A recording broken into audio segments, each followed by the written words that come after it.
사순절 묵상 내게 주신 말씀 두 번째 날입니다. 오늘 주신 말씀은 로마서 1장 1절에서 7절 말씀이죠. 성경 봉독합니다. 그리스도 예수의 종인 나 바울은 부르심을 받아 사도가 되었습니다. 나는 하나님의 복음을 전하기 위하여 따로 세우심을 받았습니다. 이 복음은 하나님께서 예언자들을 통하여 성경에 미리 약속하신 것으로 그의 아들을 두고 하신 말씀입니다. 이 아들은 육신으로는 다윗의 후손으로 태어나셨으며 성령으로는 죽은 사람들 가운데서 부활하심으로 나타내신 권능으로 하나님의 아들로 확정되신 분이십니다.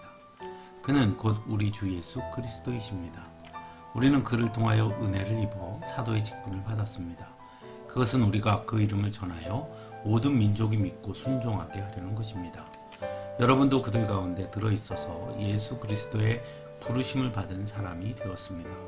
나는 로마에 있는 모든 신도에게 이 편지를 씁니다. 하나님께서 여러분을 사랑하셔서 그의 거룩한 백성으로 부르셨습니다. 하나님 우리 아버지와 주 예수 그리스도께서 내려주시는 은혜와 평화가 여러분에게 있기를 빕니다. 아멘.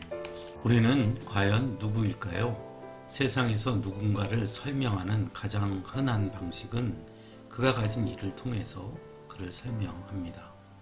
그렇다면 성도는 어떻게 설명해야 할까요? 오늘 말씀에서는 성도에 대해 예수 그리스도의 부르심을 받은 사람이라고 말씀하고 있습니다. 여기서 중요한 것은 부르심을 받은 사람이라는 말씀입니다. 즉 스스로 성도가 된 것이 아니라는 것입니다. 예수님께서 부르셔서 성도가 되었다는 것입니다. 이것이 중요한 것은 우리를 부르신 분이 있다는 것입니다. 그래서 성도는 우리를 부르신 그 분을 떠나서는 성도라 할 수 없다는 것이죠. 그리고 이것은 우리의 상태로 우리를 평가하지 않는다는 뜻이기도 합니다. 즉 성도란 그가 어떤 사람이든지 간에 예수님의 부르심을 받느냐 그렇지 못하느냐에 달려있다는 것이죠.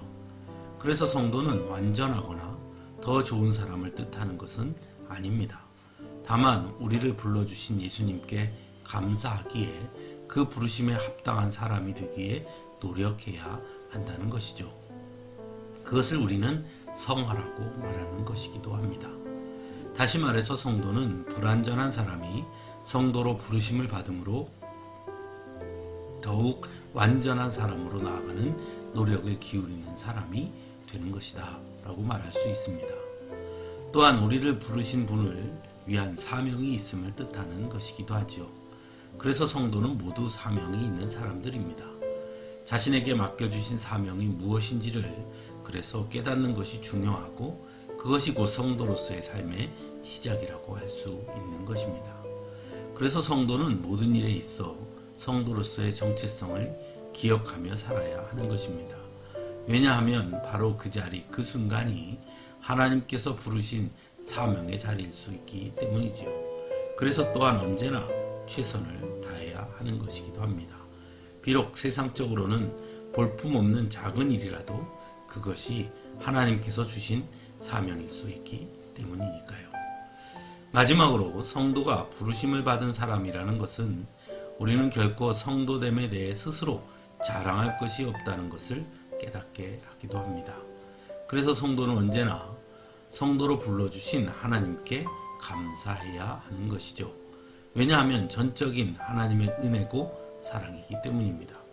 그러므로 하나님께 감사를 잃은 성도는 성도됨의 그 귀함을 모르는 것이라 말할 수 있는 것입니다. 사랑하는 성도 여러분, 우리는 하나님께서 부르신 성도입니다. 그것을 잊지 마시기 바랍니다. 어디에 있든 무엇을 하든 세상 사람들이 무엇이라 말하든 우리가 성도라는 영광스러운 이름을 얻게 된 것은 오직 예수 그리스도의 부르심을 받았기 때문이라는 것을 기억해야 하는 것입니다. 그래서 성도는 언제나 당당하고 담대할 수 있는 것입니다. 우리를 향한 세상의 평가와 사람들의 평가에도 흔들리지 않는 것입니다. 왜냐하면 그들이 우리를 성도라는 영광의 이름을 준 것이 아니기 때문입니다. 비록 세상에서는 약하고 부족하지만 그럼에도 불구하고 하나님은 바로 그런 우리들을 성도로 불러주셨음을 기억하고 하나님께 언제나 감사할 수 있기를 간절히 바랍니다. 함께 기도하겠습니다.